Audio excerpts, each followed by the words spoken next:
Hey, what's going on, guys? It's Spotify here yet again for MMOBomb.com, and welcome back to the Free-to-Play Podcast, episode 79. I'm your host. I've got some co-hosts, one of them being the delectably, I can be delectable. Delectable, yes, that's true. Delectably, oh my gosh, trying to add grammar. You could go delectably delectable. delightful. Like jam grammar in places it doesn't belong, just like shove it in there. Jason, how are you doing? I thought there was going to be another matter in your mouth reference there. Oh, I know. But no, you were supposed to gargle about that point. Oh, wait, okay, yeah, hang on. Yeah, we planned this whole thing. I guess it's sort of my excuse, or my fault, rather. Like, we You planned threw me off something- the whole delectable thing. You were really supposed to gargle when you answered. Instead, I gotta say delectable or whatever. Kevin, how are you doing? Much better now. That was a wonderful way to start. Oh, that was an amazing way to start. It's like the best episode start yet. But we've got a truly exciting episode for you guys today. A lot of controversial issues arisen and currently ongoing. Also, we get to talk about EverQuest Next and SOE Live. I played chicken with someone you know, but is no longer with us. Hint, hint, hint. So you might want to stick around for that story. And of course, we have the weekly bombs and dub bombs from us and from you guys. We had a lot of comments from you guys over this last episode. I was quite surprised. So I'm ready to get into this. Let's do this. Starting with our first articles. All right, so I just posted this a couple hours ago, and it's quite the snafu, if you will. Hi-Rez is ditching their official forums for all games. That's all of their games, everything, in favor of social media alternatives. That doesn't mean that Hi-Rez is going to then go to Reddit or Twitter or Twitch and manage the communities from there. They're basically offloading that responsibility onto these independent sites instead of having a forum. Now, their reasoning for this is that people have been doing that for the last year. It's just been like natural progression, for people to move on. But I'm going to just give it a flat-out bullshit rubber stamp right there. Just like, boop, right there on the face. Should have had a V8. Like, this is technical support. The first thing, technical support. You can't get technical support like you can on forums through social media. Who's going to log into Twitch and be like, can someone help me fix this issue that I have with Smite? Please, broadcast it and click on the screen where I'm supposed to go so that I can fix this issue. That's going to be that's going to be their entire Facebook wall from now on. Yeah, just technical Probably support. just go there. I know. Social media isn't built for that. Even Reddit, which is arguably, I guess, the most collective area for discussion to happen about games, they don't post, technical support stuff there. And it's going to get inundated with that. There's going to be tons of people asking about that stuff. And what it's going to do is it's going to flood those communities with stuff that they may not necessarily not talk to. Reddit's not built for handling everything like that at one time. It's built for handling selective conversations, and the best conversations rise to the top, and that's the biggest discussions. What do you guys think about this? All I know is somehow they managed to get even worse at what they do. It's like there was a sale on fail buttons, and they're just hitting it repeatedly. There's nothing intelligent about this. It's lazy. It's just completely irresponsible as a company. How would you actually expect to give any sort of technical support to any players? Realistically. Someone posts a YouTube video, you have to watch it, send it back. There's so much work for something that you're supposed to be actively trying to do to make your game successful. It's like they're trying to throw money into a blender and throw it at people. Like give it away. We just don't care anymore. There's nothing intelligent about this. I think it wasn't a sale on fail buttons. I think it was a sale on ammunition. So they loaded up their gun and they're firing at their foot repeatedly. I just imagine they just made a fist. They looked at the fist and then started punching themselves in the face repeatedly. Like they're having a contest with themselves to see who can dig a bigger grave. Obviously the communities are super pissed about all of this. That's like a given. I went on the not forums. I went on Reddit and looked at it, and everybody was just, basically echoing everything we've said here. Nobody was really particularly happy about it. And Reddit isn't really a place. The Reddit forums regarding Hi-Rez games have always been very critical of Hi-Rez to begin with.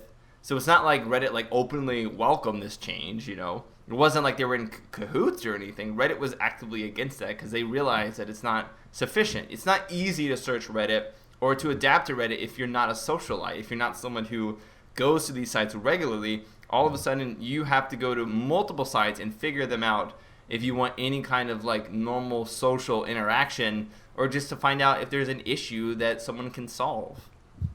I mean, the only like online game service I can think of that didn't have official forums is the first Guild Wars. They never had forums for that, but that was like known from the start. So as it was, the fans developed their own stuff. There are sites out there for Guild Wars that became these sort of de facto official forums. You know, very well-known sites doing this or that or the other thing. That can maybe work if you have it from the start and it's kind of planned like that. But to just toss it in like this, and maybe someday, maybe a while down the road, whatever the big Smite site is, whatever the big tribe site is, maybe that will develop and become large. A lot of people who used to be on the Hi-Rez forums will go there, so those will become kind of the official things too. But to do it now and just kind of rip off that Band-Aid without any apparent real plan about it just doesn't seem like a good idea. What I don't understand is why didn't they talk to any sort of... I'm sure there's fan sites for these games, right? Like major fan sites. Mm-hmm. Why didn't they just talk to whoever owned those fan sites ahead of time before making this announcement and work out something where those would be adequate places where fans could go and discuss still on a forum, even if it isn't an official forum, it's still a forum because all these social media are not forums, and discuss those issues there, and perhaps Hi-Rez occasionally can go there and look at that because Hi-Rez has stated that they're only going to really look at their official, I think, Twitters or Facebooks as well as Twitch. They're actually not going to go to Reddit, and look at that. They didn't mention Reddit in the post, which I thought was actually interesting. I think it's because they knew Reddit would be so mad at them. Yeah, so I don't understand why they didn't just contact these fan sites and have something where like, hey, if you still want to use forums, if you still want to use a discussion in a forum setup, you can go to these applicable fan sites and they'll take care of you. I mean, and the general question is still just why? Yeah. Well, I mean, a lot of times when a company does something we think is really stupid, we go, "Oh, money, obviously." Yeah. But what's really what's the cost of this? I what are they saving? Any like Joe Blow can have a forum these days. Like it's Sure. not that much money to run a forum server. We're not talking about. Obviously they have our community people who are watching them, but. And I'm not saying that doesn't take that much time. It is a lot to watch over forums and so on. But if there are that many people on there that you need like a full staff, then it's pretty obvious you're going to piss that many people off. If you have like 6 people on your forums, then sure, some guy can spend 10 minutes a week checking it out. And then nobody's going to be upset if it goes away. But yeah, it just seems I can't understand why they do it. I'm curious to know whether or not we'll see some like firings coming soon. Of like forum individuals who paroled the forums or what have you. Just if there's no official forums, there's less of a need for a community individual to do that kind of stuff. Mm-hmm. There may be some people that'll get let go. Who knows? I could definitely see that as being like a fallout of this, certainly. But yeah, that's definitely I'm just gonna go ahead and give an A-bomb right there. That's just like a complimentary one, just giving that one out for free, I mean, like, okay, there's no way that they even care about the community at this point. Like, this is still like mind blowing. I mean, yeah, okay, so I'm still at a loss for trying to figure out what their motivation for this could possibly be. I mean, are they so strapped on finances that they have to fire again the devs or the mediators for their forums, or do they just like, I don't know. Something that size would have to have dedicated individuals for that.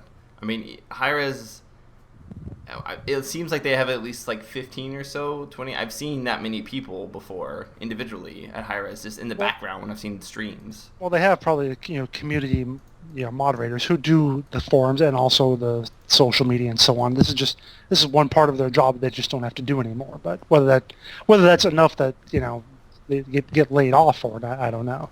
Yeah.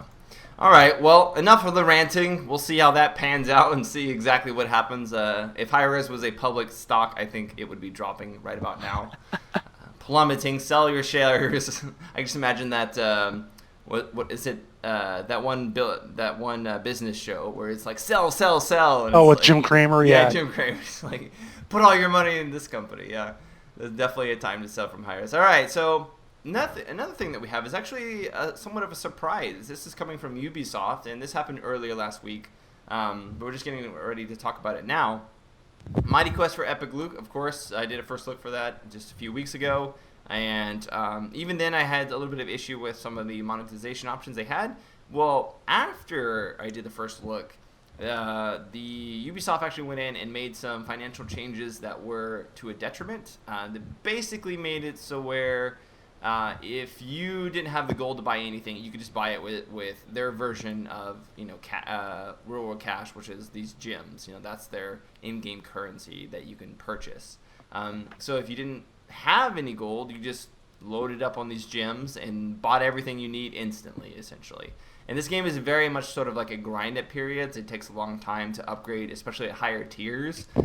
So obviously this made it very easy to just grind everything up very quickly. And all of a sudden you have the best gear, you have the best monsters in your lair or your castle, and it made a pretty big stink in the community. And Ubisoft, to their credit, turned it to the normal iteration of what it was. They didn't redo the whole patch. They specifically took this part out and made it how it was previous, where the majority of everything, I believe, was still purchased with gold or the crystals, the blue crystals. So I have to say props to Ubisoft for doing that. They recognized the mistake. I still feel like there's still some sort of pay to win faster elements to it, specifically when I believe with buying gear. I remember when I played originally, you could buy gear with either gold, which cost a lot, or with the gems. So theoretically, you could just buy the nice, best gear out of the blacksmith, which was arguably better than anything you found in the game because the drops were so low at times, and then just pile drive your way through everything. So I've heard that they've adjusted some of the gear, at least in terms of its powerfulness. I think it's gone from epic to just rare, but I still think you can buy it with gems. So I'm not really sure how that equates in terms of the power shift now, but at least on the other front, in terms of rolling this back with a company of Ubisoft size, that you don't see things like that too often.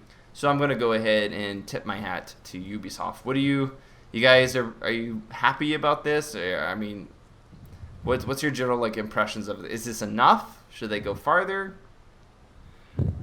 I think it's not surprising to see this sort of thing happen because when I think free-to-play games, Ubisoft isn't the one that pops into my head. No. So it makes sense. This is kind of their rookie mistake. I mean, you wouldn't expect a company like SOE or something like that to make a mistake like this with a free-to-play game. So you kind of see that they probably, the suits or whatever, saw your typical free-to-play iPhone or Facebook game and thought, hey, we just sell loot or sell top-end, not gear really, but it's that same general notion of selling gear. It's pretty obvious, the power increase you would get. Selling power. That's what exactly. And it could be a rookie mistake, but I mean, Ubisoft, you're a big company. That's why you hire the best, so you don't make rookie mistakes. Maybe if you're some remote developer who has never heard of free to play before and decides to do it, but. Well, I could believe that it's a case of the developers. The developers working on the game said we can't do this, and the other people were like, no, you're just little game player people. We're the big businessmen. We know what we're doing. And then it backfires. I've never been at jobs like that before. Excuse me. No. I think I signed an NDA for that. But anyway. Kevin? My opinion is this is actually someone who's paying attention to the community, and in a hurry as well. It was not out for that long before they scaled it back. It's not even out yet. It's still in closed beta. No, I meant the patch had not been out for that long before the scaled. But what I want to see though is that they'll continue to pay attention to this. That they'll act on what you talked about, how there are some pay to win aspects, and they'll see a way that they can improve it even more. But at least they're listening, and it appears that this company, they're actually working for the best possible outcome for their players. And I mean, this just is the exact opposite of what we just talked about. I mean, Yeah. You know, So- you made a good point, Kevin, where you said that they changed it quickly. If they wanted to, because you can pay real money for the game right now. Like, you can pay real money to get into the game by buying one of the packs and then pay real money to get gems. I don't know if the progression is permanent because it's so close beta. They haven't really made that so much clear.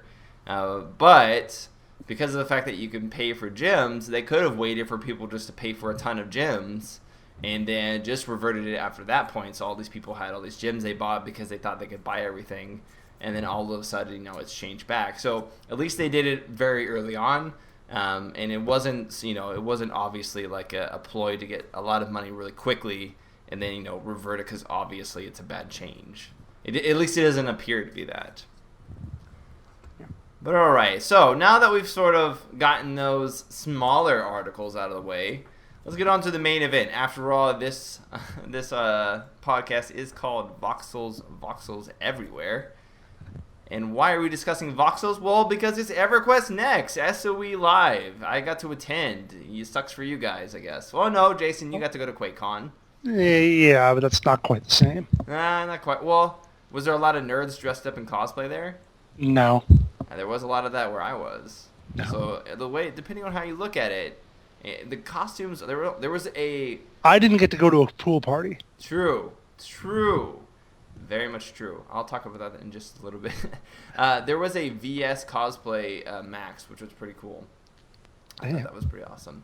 But yeah, so I got to check out EverQuest Next. Obviously, it was a big reveal. If you guys haven't already, I would definitely recommend checking out the full articles on MMOBomb.com. I spent a lot of time writing them, so obviously, if you spend a little bit of time reading them, I make my fingers with arthritis feel a little bit better. But they got to detail a lot of stuff, and honestly, I kind of went in not expecting like anything like revolutionary. I expected a sandbox MMO, with different things to do. Probably not in the same line as Star Wars Galaxy because we hadn't seen that in a long time. Perhaps, obviously not as, in detail as EVE Online, because that is basically a spreadsheet MMO. But, sandbox, I thought, yeah, you can build your own stuff. There were some cool elements that I was looking forward to seeing how they implemented sandbox. But it wasn't going to, like, blow my mind or anything like that. But I gotta admit, the way it was presented was quite fetching.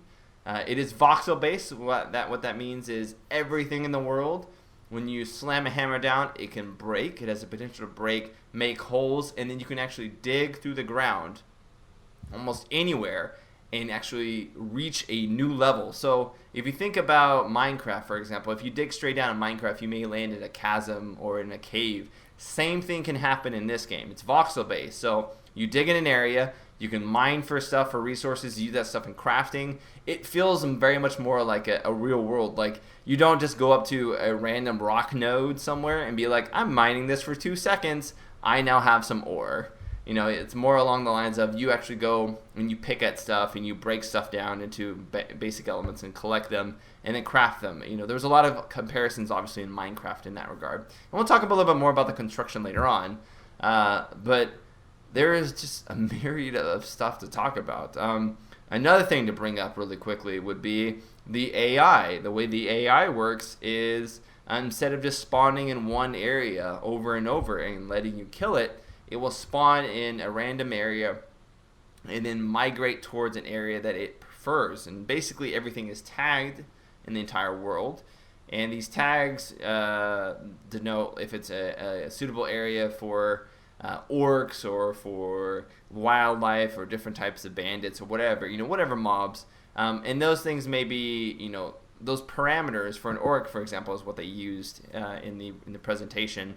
They mentioned that orcs don't like being near cities because cities have guards and the guards scare off the orcs or to fight the orcs. And they like to be near sort of like not abandoned roads, but roads less traveled so that they can gank unsuspecting individuals, take their loot, and so on and so forth. So they mentioned that if you actually built a settlement by them or drove them out of the area they were in by killing them or what have you, they would then migrate to a new area, and orcs would no longer be in that path. They even mentioned if you just didn't go down that path, eventually the orcs would get bored and just move. Now, obviously, this is all still, like, they didn't show this.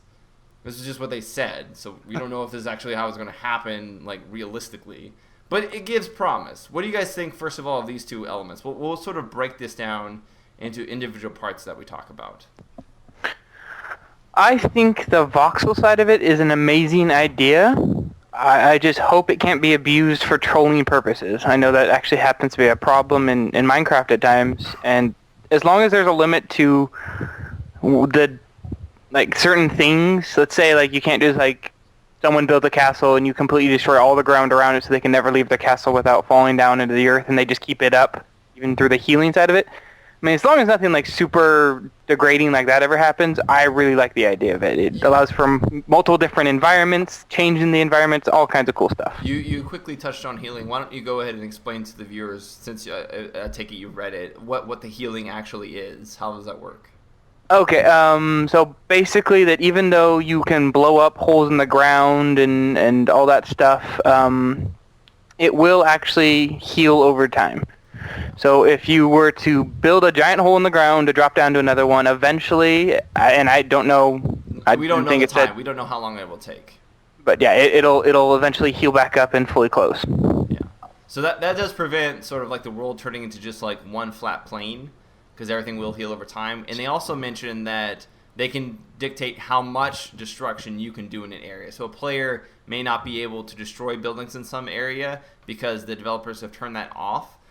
Or the player can only destroy a little bit, like smaller amounts. They can control how much actual debris that you can create. Although they did show in the presentation a mage making a hole that or breaking a bridge that some minions were crossing, which caused them to fall to their death. So if they do stuff like that, I think it'd be pretty awesome. Jason, what were your impressions of that?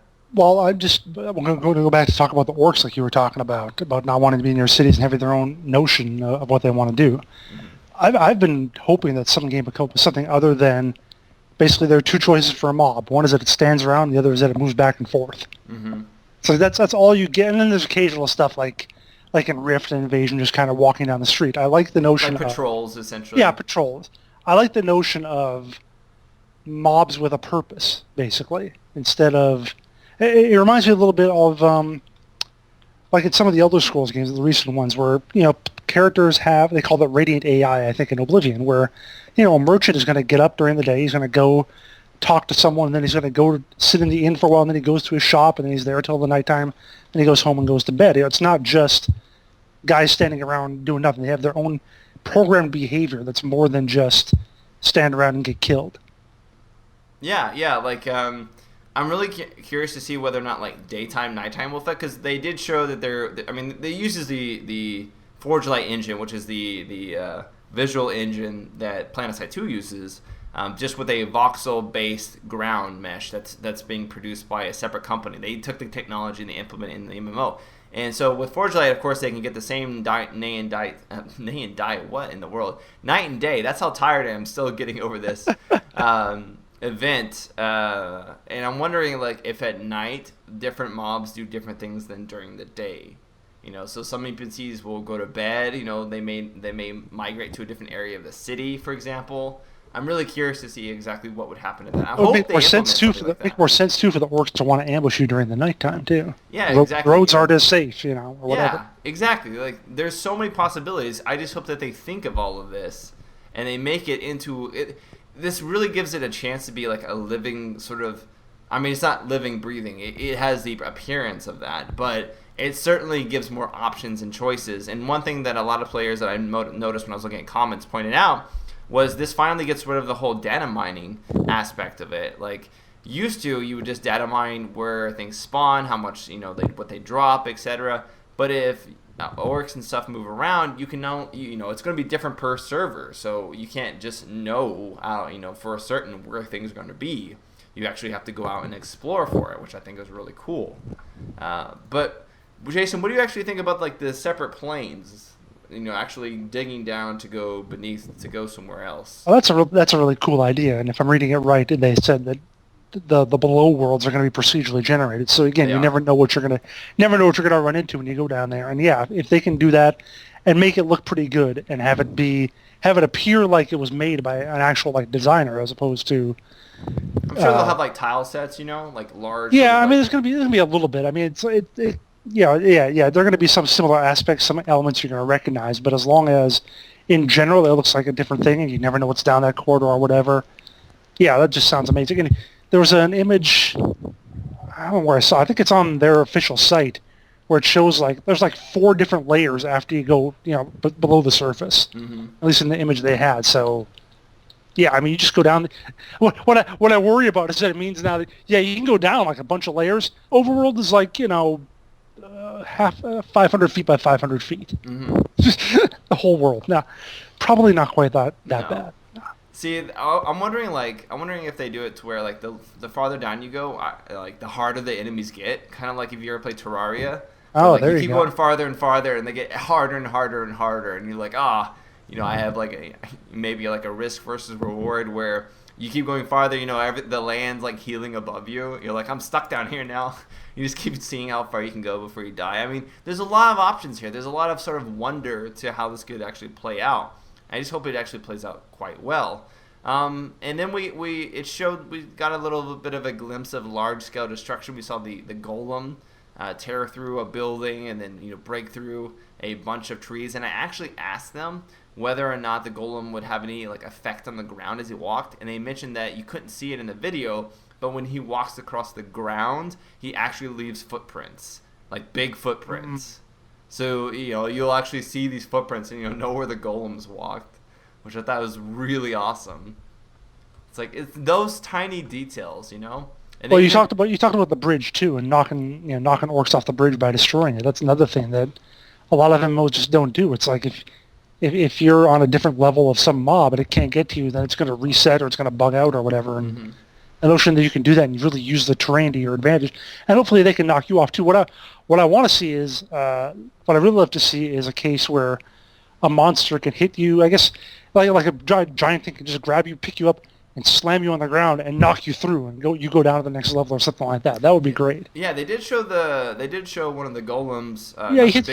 Yeah, he hit knocked the ground and people fell through. I mean, and obviously it wasn't like very smooth because the animations are still being fine tuned and stuff. Sure. But yeah, I can imagine maybe the bigger one would grab a guy, because the bigger guy destroyed a building. I mean, of course he can pick up someone. He tried to pick up the cameraman. Like, I would love to see him pick up someone and just smash them through a level. He'd be like, oh man, we just lost Jimmy. We were down to 19 raiders. The other guy, he's below the ground. We can't get to him now. Like, talk about like a new raid dynamic, right? So there's that. Now, the other thing I wanted to talk about was the multi-class system. And this kind of is going to start getting into a little bit of a secondary article we talked about, which was the class mechanics. So essentially, when you start the game, you're going to have between 8 classes to choose from initially. Just you choose one. And these classes are sort of like your typical classes. They didn't talk about all of them, but they mentioned like the warrior and the mage and like rogue. Basically what you would expect in any other fantasy-based MMO. But they're only supposed to be like the introductory ones, not necessarily like weak ones or anything like that, but the ones that you're most familiar with and you can most acclimate to. And then what you do is you go out in the world and you explore and you find classes, and you can combine abilities from these classes together into one build. So you can have like a teleportation spell that was for a mage class, but then you have like the whirlwind spell, which is for like a warrior, and you put them together and then you're teleporting whirlwind warrior. Like, that's pretty cool. I think that's a pretty awesome dynamic. And there are over 40 classes, and they said that they're going to keep adding classes as the game progresses past launch. So we'll keep getting new classes and customizing. And what's more is you can customize your abilities themselves with your gear. So while gear normally gives, just straight up stat bonuses or maybe like passive effects, I guess it's more like set bonuses, but every piece of gear has it. So you know how like set bonuses in World of Warcraft will give you like an added effect to one of your abilities? Well, these items will give added effects to all of your abilities. So you can go and find specific items which give effects that really sort of play into your style of play and allow you to craft sort of like your overall most badass version of a class, which I thought was really sort of an interesting take. And it's horizontal leveling, where it's not vertical leveling. You're not going like level 1, 2, and 3. You go by tiers. So you start off as like a tier 1 warrior. And in order to progress to a tier 2 warrior, you're going to need some experience. But you use that experience to sort of like fill out goals, if you will. You also have to maybe collect. They gave an example of collecting a set of a particular type of armor. That would also increase your sort of like tier. And as you progress in one class, with the experience that you accrue for that one class, you don't have to spend that experience on that class. You can spend that experience on any other class that you own. So you can always be progressing even when you're playing a character that's maxed out. You don't have to gimp yourself, play a lower level, lower tiered class just to get it leveled up, which I thought was also a nice touch. So did you find out what does that do for you when you level up? Does it just get you a new skill, or? They didn't really elaborate on. I think they did mention that it would unlock more skills. So this like you said, it's not vertical. You just get more hit points, more strength, whatever. No. You think? Yeah. They always mentioned that it was horizontal. So okay. It always is like you just get like more abilities or what have you. It may be more stats, but they didn't make it seem like it was like a traditional leveling curve where you just started exponentially gaining stats as you leveled up. They mentioned that it was more like flatline, where you just like, I guess, unlock new abilities and unlock the potential to wear like certain armor or something like that. They really kind of focused that the armor was like your defining sort of characteristic customization other than picking your abilities. So I'm curious to see. They didn't talk about any skill trees or anything like that. Pretty much a large SOB Live, the presentation of EverQuest Next should have been like, EverQuest Next, we'll tell you everything except nothing. Like, like they told us a lot, but at the same time they told us so little. Like, yeah. Well, it's because we just want to know so much more. And, yeah, exactly. Yeah. Exactly. And they've got like a year and a half or 2 years or whatever to dole it all out to us. They were talking 2014 release. Okay. Talking 2014 release. Wow. I mean, we'll see that. We'll see. And then let's say, is that what they officially said? Because I haven't seen that. I have heard 2014 from many of the developers there, just as like a sort of like a goal. Yeah, the goal, Hope? I guess, what you would be saying. They weren't like concrete saying 2014, but they didn't make it seem like this is something that is pie in the sky, 3 years, 4 years from now, that kind of thing. They certainly, because they're releasing EverQuest Landmark, which is a secondary game, it's not like a mini game or something like that. It's a secondary game, and you'll be able to read about that on MMOBomb.com too, whereby players, it's basically Minecraft, but for EverQuest, voxel based too. So you'll go out, you'll stake a claim on this continent, and that claim will allow you to then build upon it and build your own castles or whatever you want to build on it within reason, obviously, no dildos or stuff. They'll make those. Yeah. Oh, somebody will make them, no doubt, but then they're going to get banned. So you get to make stuff there, and sometimes that stuff, if it's good enough, SOE will actually import it into the development of EverQuest Next. So some of your stuff may end up inside the game itself. And what's cool, though, is it's not just like a builder. You're not just going in there and building stuff. You have to go in there. You have to actually go get the resources. They talked about that you'll have to go mine the resources like obsidian and mine down into the ground if you want certain things to build it. So there's still that element of exploration, and everybody, it's not instant, so everybody sees everybody else's creation, and everybody can contribute to the creation. You can subscribe to people who you really like what they make and see, get an update every time they post something new. And you can also have like your guild mates or, your girlfriend or your wife or something build something with you. So they kind of made it like a group effort, right? So different people can get different items, then bring it back to one place, craft everything together, and build up their castle, what have you.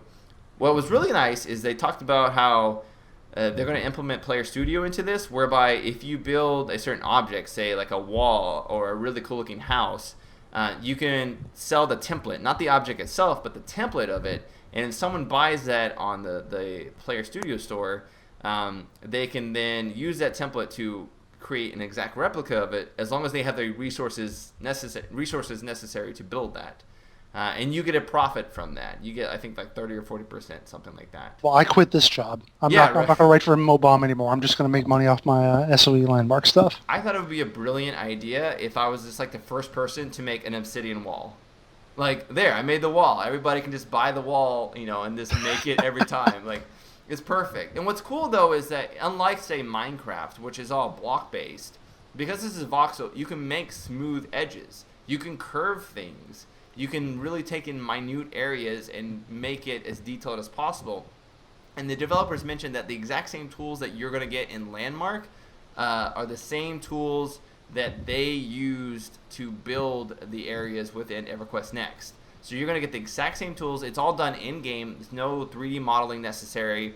You get into like a sort of like 3D camera view, and you can do everything that they do, create what you want to create, and there you have it. You have your own castle or what have you. And they said that they were going to run competitions, and themed events where people can build stuff and what have you, and pretty much let your imagination run wild. They also mentioned, for you Minecraft players, they're going to have their own version of redstone, so there will be activatable things to some degree, but they didn't really elaborate on it. So they're going all out with this. I'm building the first hot tub ever. The first hot tub? That sounds great. I would jump in that in a hurry. Yeah, they're just firing the shot across the bow every other MMO out there with this. They are. I mean, yeah. There isn't anybody who can't be at least excited by the premise of this. Now, again, it's interesting that a lot of the commentary I'm seeing on this is, yeah, this looks great if they can just pull it all off. It's like 5 years ago, any sort of new MMO saying anything, everyone was like, oh my god, greatest thing ever, perfect, wonderful, incredible, I can't wait, never going to be a problem. 5 years later, we've learned a little bit. Yeah. I honestly think this could be, if it's pulled off correctly, it could honestly be the direction MMO should take. And it's kind of crazy that we're back to EverQuest, the developers of EverQuest, because EverQuest did something that we kind of forgot about. We kind of look at SOE as this free-to-play company now, and whether you hate them or you love them for whatever reason, SOE did develop one of the most popular MMOs of all time. And EverQuest did inspire World of Warcraft. That's how World of Warcraft came about. And it was obvious from the 2,000 people who attended the event that there is still a large audience for EverQuest. There were still people playing EverQuest 1 that were showing up to this, and EverQuest 2. People who were in their 60s I saw playing this. So certainly SOE has if they go back to the mentality of like, we can create the next best thing, they have the talent to do so. It's just whether or not they focus that talent in the new direction that is necessary to push the genre forward. That is my synopsis of that. Now, I did want to talk really quickly about one thing that did miff me about the game, and that was how the combat is set up. So they didn't talk about how the combat is, but they pretty much summarized, if you watch the videos, and if you read the thing about character class mechanics on MMOBomb, I mentioned in there that they said that if you swing a broadsword, for example, you will cut everybody in front of you. So there is some sort of wide arc, single individualistic tab targeting going on. It did look a little bit more action-based, so we're hoping that at least it's maybe a soft targeting, if anything. But it didn't look bad, especially for how early it is. But what is sort of miffing is you have 8 abilities, just 8. And each class, granted there's 40, but each class only has access to 2 weapon types. And I'm not just saying like two-handed stuff and one-handed stuff. I'm talking about like a two-handed sword is a weapon type. A two-handed axe is a weapon type. Each one, no matter if they're one-handed or not, is a weapon type, and each class only has access to 2. What's more, if you're a dual-wielding class, you cannot equip 2 separate items. At least for now. That's how they confirmed it for now. So if you equip daggers, they're going to be the same mirror-matching daggers, or the same set daggers. Kevin, are you like scraping your mic? Sorry, must be, yes. So the daggers will look the same. If you equip a sword and a board, it'll again be a set item. So there's no real splitting of that. Your weapon determines your 4 main weapon abilities. much in the same way that Guild Wars weapons determine what abilities you had access to based on the weapon. But in this case, it's only 4 for now. And I asked them, and they did not confirm it. They kind of seemed like it wasn't going to be added as of now. But I asked them if you could swap weapons during combat, and they pretty much said no for now. Which means that you're just stuck to those 4 along with the other 4 abilities. Now, the other 4 abilities are based off of your class, or classes, I should say. So every time you unlock a new ability for any of your classes, you can slot one of those abilities into the 4 active abilities for your class.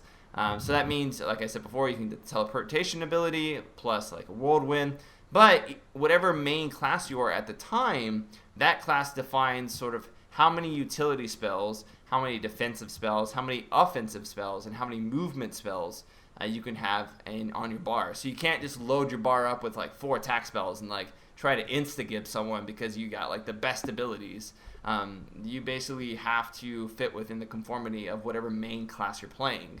And they mentioned several of the different classes available. One of them was like the Tempest, for example. So you can get abilities that like electrify your sword and what have you.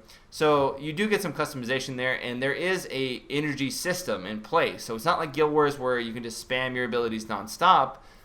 There is sort of like requirements that what you can have in order to cast it. I guess it kind of seems a little bit like a MOBA in that sense when you think about it. 4 abilities all require energy. Yeah. So knowing that, are you guys okay with an MMO that has only 8? Like, even Guild Wars, I think, had more than 8 once you factored in switching between weapons. Yeah. Yeah, I mean, it has 10, and then you can switch different weapons. So you have, you'll probably have between that and your other little abilities like 15 to 20 things you can do.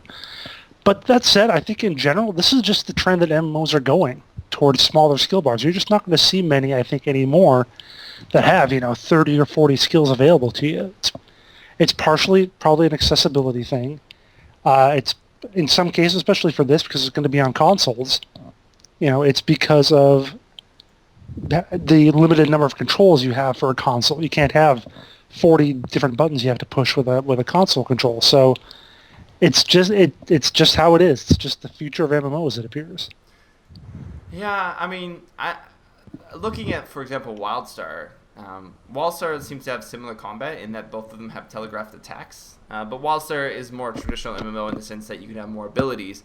I was saying that I think like a sweet spot would be 16. And I understand if they're building it for console, you can't have that. Which, I mean, I kind of just think that's a limitation of consoles. Why gimp your abilities? But giving a 16 gives you the chance to have niche abilities that make you feel important, that makes your class feel important. When you water it down to where you can just have 4 abilities from any class, you don't get the chance to have crucial sort of party-wide abilities that you would have in World of Warcraft, for example. Like if you play World of Warcraft or any MMO and you raided, you know about having cooldowns on standby, ready to use at specific moments, and you feel like a badass when you nail that, because that is like your role. It was a split-second thing, and you're able to keep all these people alive with one ability.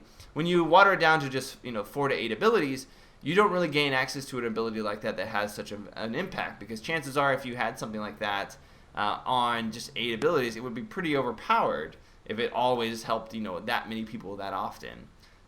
So that's my take on it as someone who used to raid a lot. And wow, I don't get me wrong, I think it could work within the confines of their MMO, and I'm curious to see how raiding will work with that in mind, because they certainly haven't denied that there won't be raiding.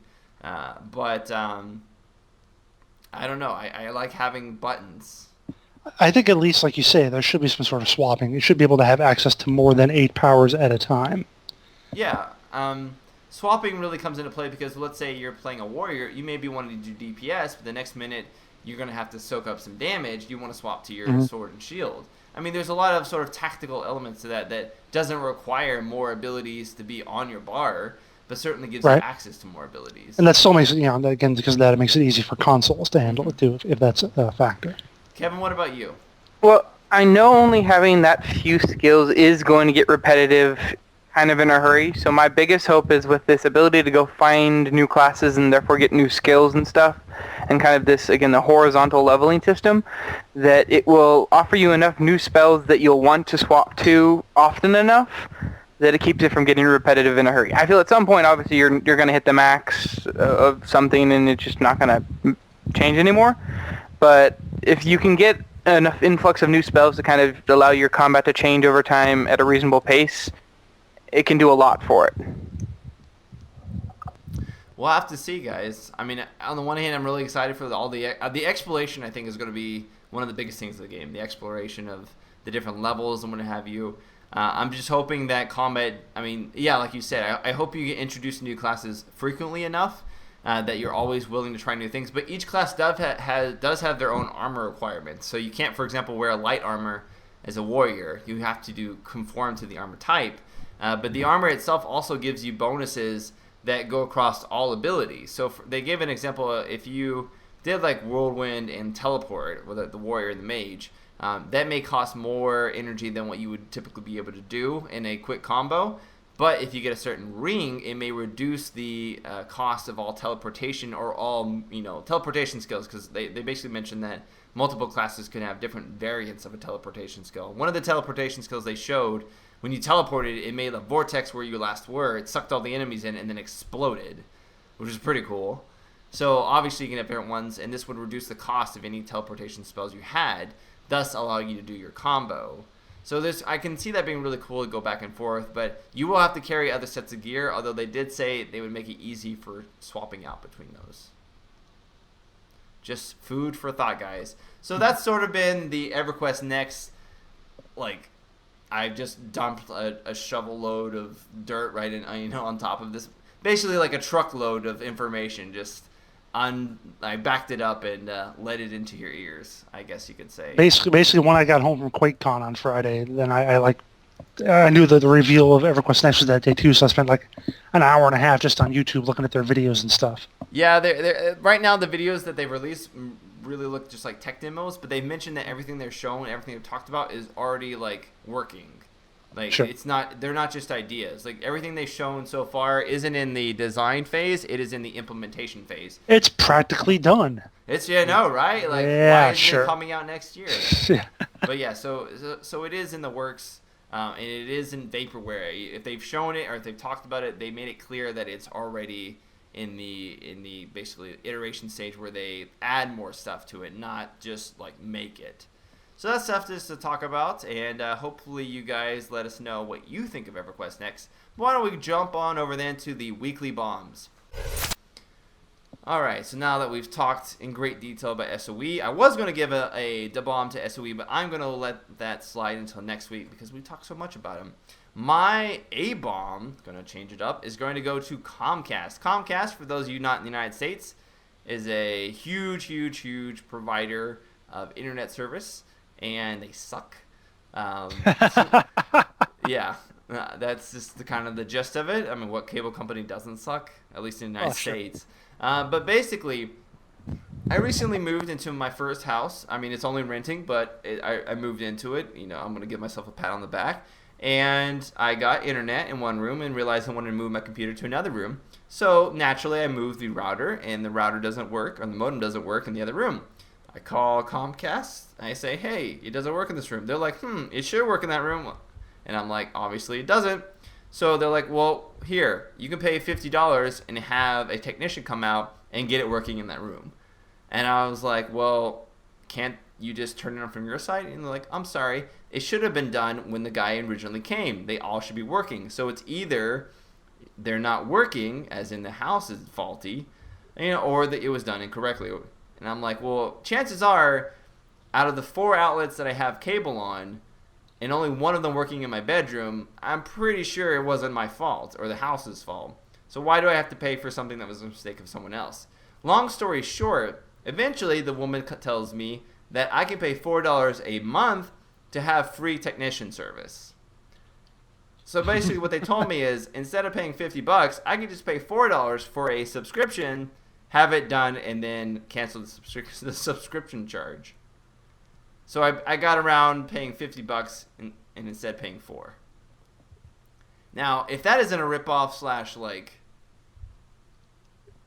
basically underhanded thing, essentially, where oh yeah, $50, or you can just pay $4 once and just turn it off. It's a little bit extra work, but they don't go out of their way to tell you about it. It seems The cable companies don't go out of their way to tell you about anything. no, it doesn't. Like the lady didn't tell me it at first, and then she came back later and she's like, "Oh, I stand corrected. There is this you can do." And I'm like, "Oh, really? You found something now?"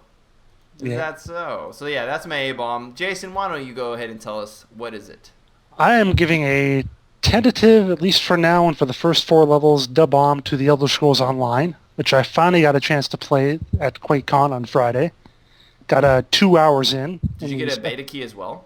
No, not so much. No, they weren't. I got 3 T-shirts though. They gave me shirts. 3, yeah, and a new mouse.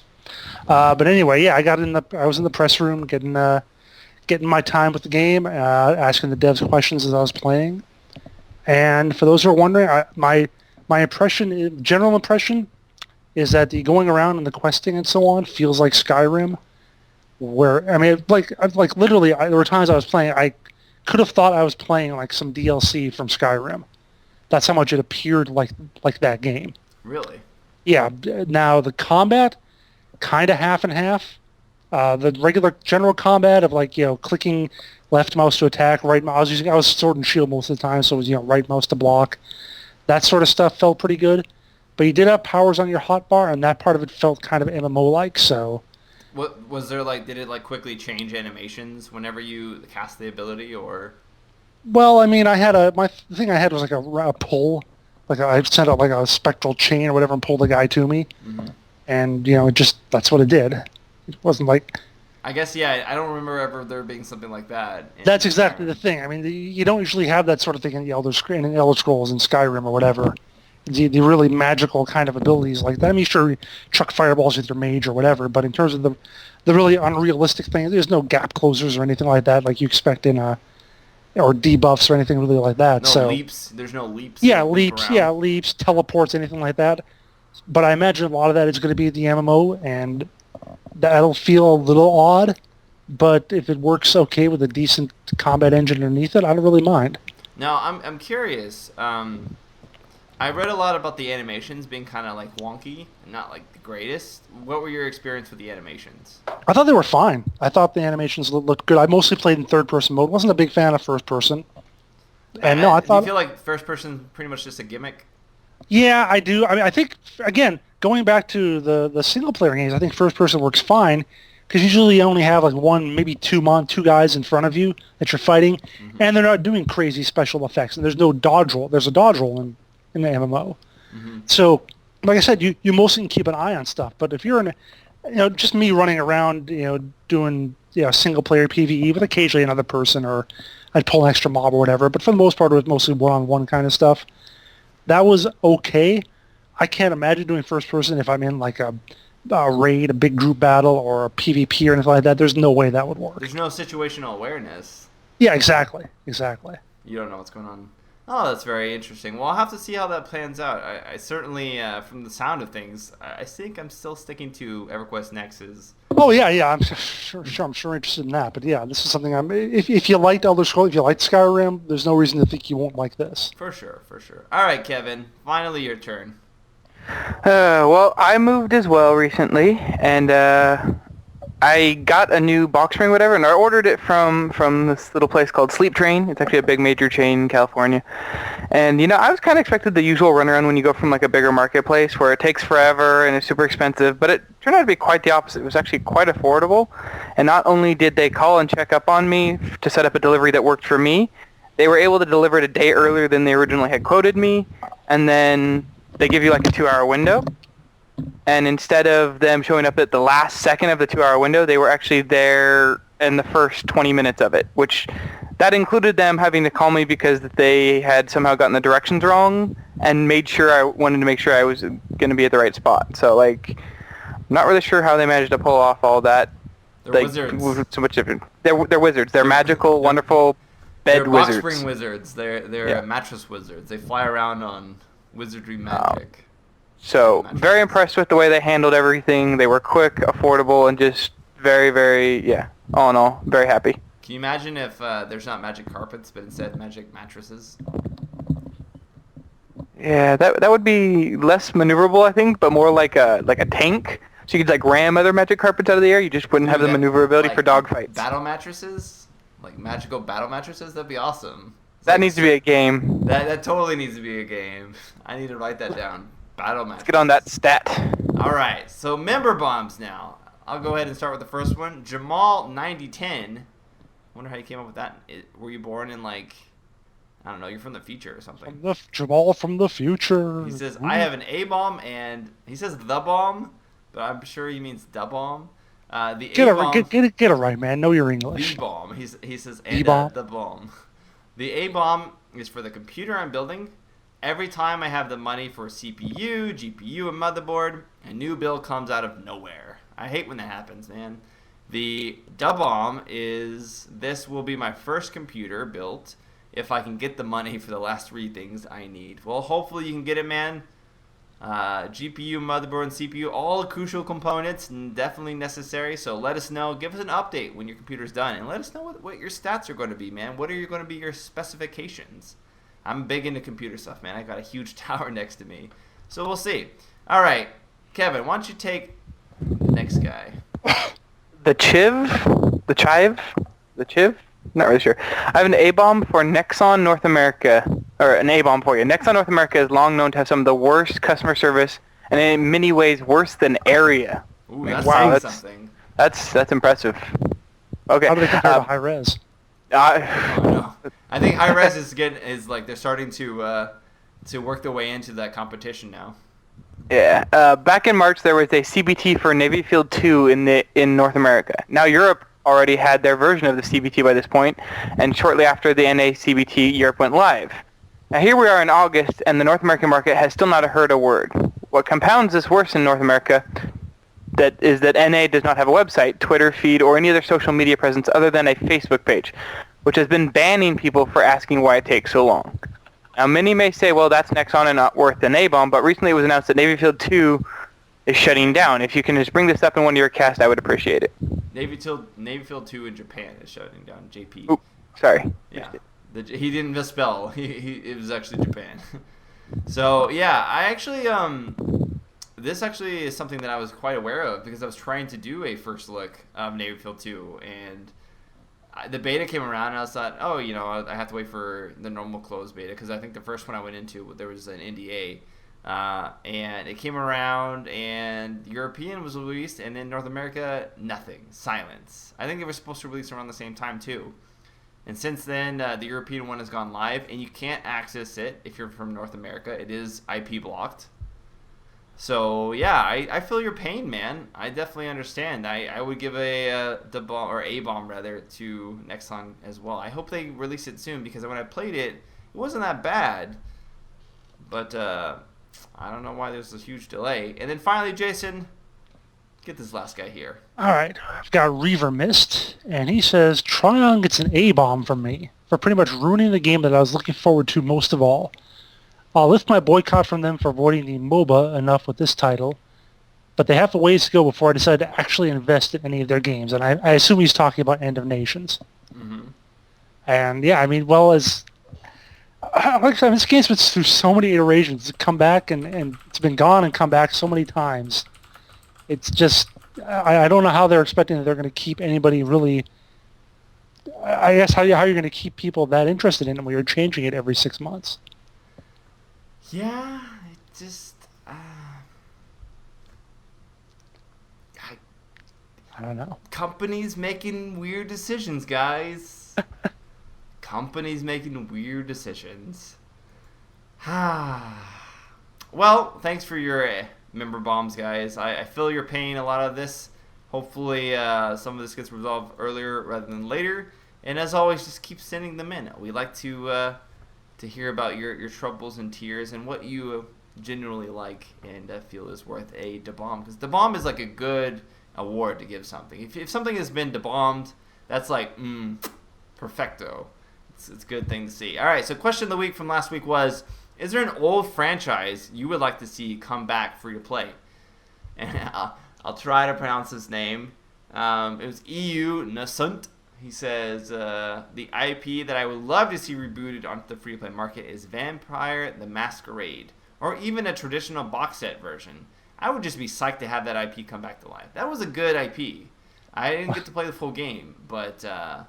well, if CCP ever decides to actually work on World of Darkness... Yeah, I guess it would come back, yeah. But I mean, it is coming. Probably not free-to-play, but, well, maybe. You know, wait, I guess Dust CCP was. made Vampire?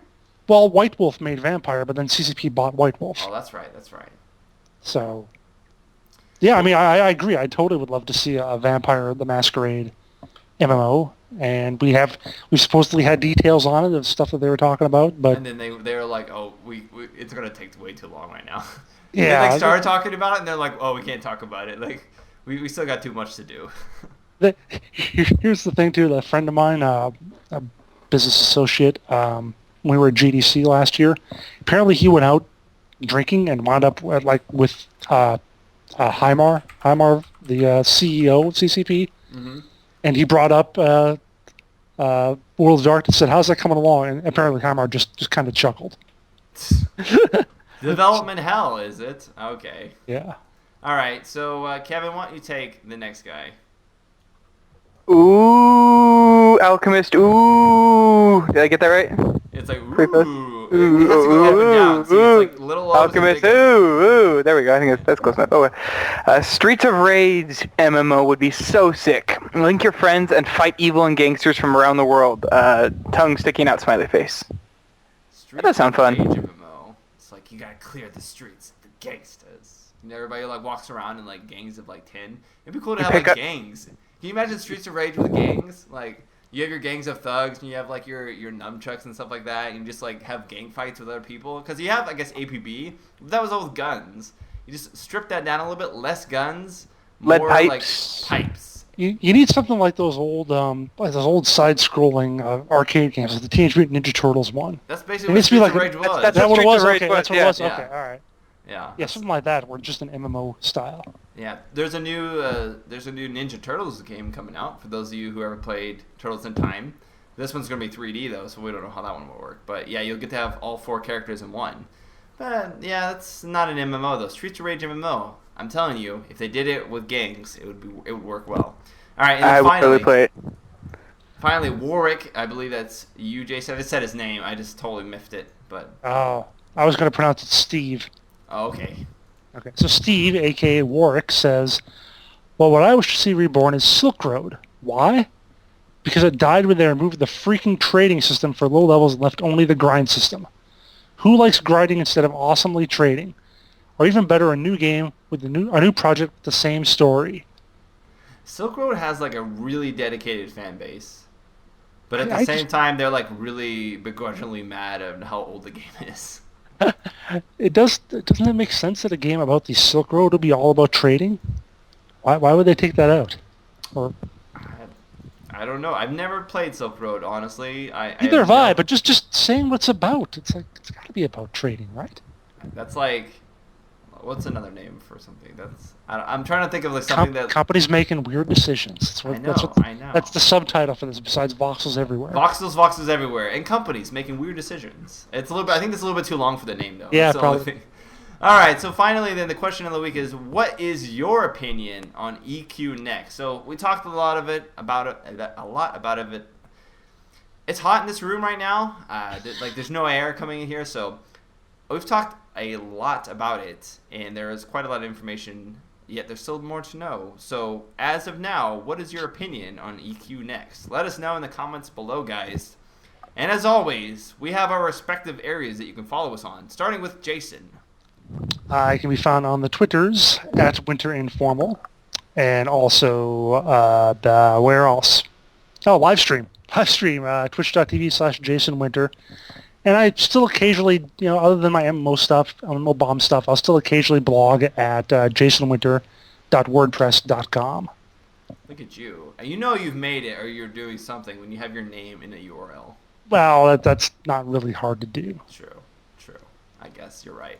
All right, and then Kevin, where can they find you? Oh, they can tweet at my face at no social media on Twitter. Yeah, no social media K. Oh, yeah, tweet at my face at At no social media K. Yeah, do not forget the K. Other than that, yeah, I don't exist, and I still have no last name. And then finally, you can get me at Spunkify, Spunkify. I also stream on MMOBomb.com, or sorry, twitch.tv/MMOBomb, rather, every Wednesday at 2 p.m. Pacific Standard. And finally, guys, I almost forgot, but then I remembered my story of who I played chicken with. Now, you guys remember Jess Brohard? She was our free-to-play weekly host for quite some time, and yeah, we occasionally run into each other now that she works at Curse. We will run into each other at events. She was there, and we played chicken with her and some other friends. We lost, sadly, but it was quite an epic battle, and unfortunately, it was not recorded, so you didn't get to see Jess in a bikini. I'm sorry, but it was fun. Yeah. Well, what about you? Were you wearing a Speedo? I was in a bikini. Oh, you were in the bikini. I was in a bikini. All right, gotcha. You didn't get to see the bikini. I was in it. No, I was just some skinny dude in a pair of normal stuff. But yeah, so it was really fun. Had a great time hanging out with her. She's great to hang out with in person. And overall, I just had an awesome time at SOE Live. It was in Las Vegas. Who doesn't have fun in Las Vegas, at least a little bit? I mean, who's going to go to Las Vegas and then be a Debbie Downer? I don't know. It was great. My voice is still sort of recovering, but hope to go back next year. And guys, that's going to be it for this episode here. Free to Play Podcast.